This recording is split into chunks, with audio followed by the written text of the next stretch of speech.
Qu'est-ce que tu nous recommanderais comme peinture à utiliser, plutôt en intérieur, en extérieur ou en fonction des différents supports, Alors plafond? voilà, tout va dépendre des supports. C'est-à-dire que faut savoir que une peinture minérale peut être posée sur tous les types de supports dès l'instant où on les prépare bien.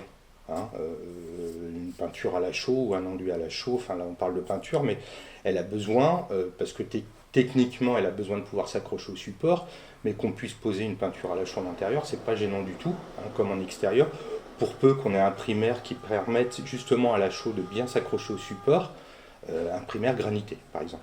Une peinture au silicate, qui est toujours un minéral, elle a besoin d'un primaire qui soit un petit peu différent, qui n'ait pas besoin de faire s'accrocher la peinture, et qui a besoin que le rendu soit propre partout.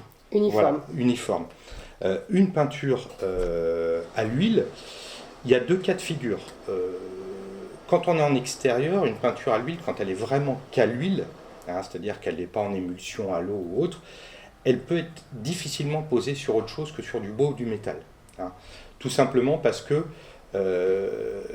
pour du minéral, mettre de l'huile, en fait, c'est des matériaux qui ne fonctionnent pas ensemble. Hein. Donc il faudrait créer cette fameuse émulsion pour pouvoir faire en sorte que l'huile soit suffisamment mélangée dans l'eau pour pouvoir pénétrer dans le minéral. Mais naturellement, elles ne le font pas. Donc une peinture à l'huile de lin, qui est vraiment faite qu'à l'huile de lin, n'ira que sur le bois ou sur le métal.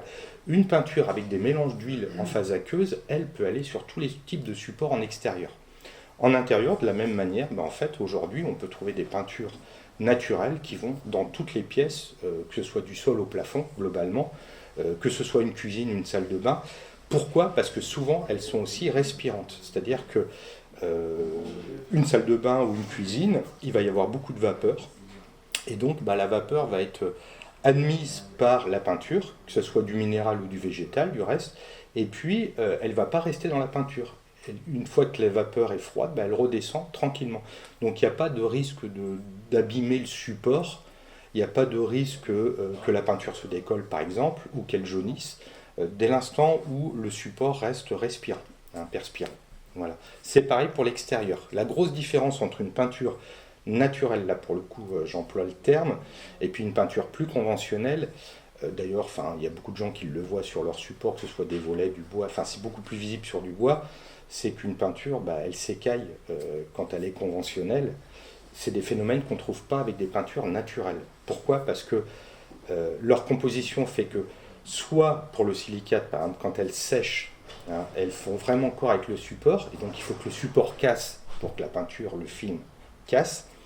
Soit pour le bois, par exemple, le fait d'être en fond huileux, à l'huile, ça garde une élasticité. C'est-à-dire que le bois, quand il se dilate ou il se rétracte, en fait, la peinture suit. Et c'est pour ça qu'on n'a pas ces phénomènes d'écaillement qu'on peut avoir avec des peintures conventionnelles, où globalement, une lasure qui est faite pour tenir 10 ans, au bout de 3 ans, elle s'écaille, hein, sur les parties les plus... Parce que là, c'est la synthèse. Et en fait, la grosse différence entre une peinture naturelle, quelle qu'elle soit, et une peinture de synthèse, c'est qu'une peinture naturelle ne vient pas agresser le support, c'est-à-dire qu'elle vient vivre avec le support. Une peinture de synthèse vient essayer de développer un film très dur en surface, en croyant que plus le film est dur, moins les intempéries pourront jouer avec le support et autres. Et c'est tout l'inverse, c'est-à-dire qu'on enferme le support dans quelque chose qui est plus du tout vivant, et au final, il faut que ça casse, quoi. Donc soit le support casse ou se dégrade, et donc entraînant ça, il entraîne la peinture avec. Hein. Voilà. C'est aussi un des avantages de la peinture naturelle, globalement, ou composée de matériaux naturels, c'est qu'elle est très respectueuse du support sur lequel elle est posée.